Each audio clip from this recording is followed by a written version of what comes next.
Babayad ako kahit kulang yung pamasahe ko.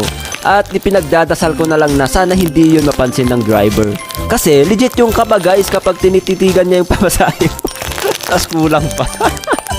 Grabe, pinagdasal pa talaga no? Manong driver, ilagay mo na sa kaha mo.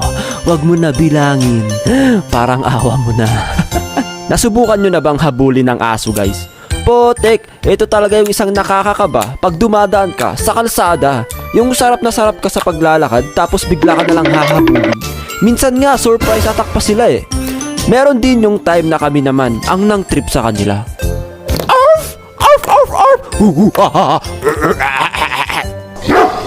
Takbo!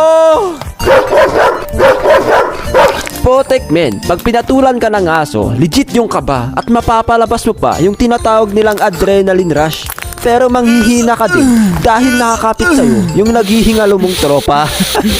Okay, another cutting class story na naman guys. Lunch break namin noon nung high school life ay nandoon kami sa isang bahay ng tropa namin at ganto ang naging usapan. Mga men, papasok pa ba kayo? At dahil walang sumasagot, ay automatic, hindi na yan papasok.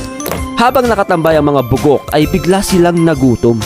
Okay, sino ang matatapang dyan para bumili ng tinapay?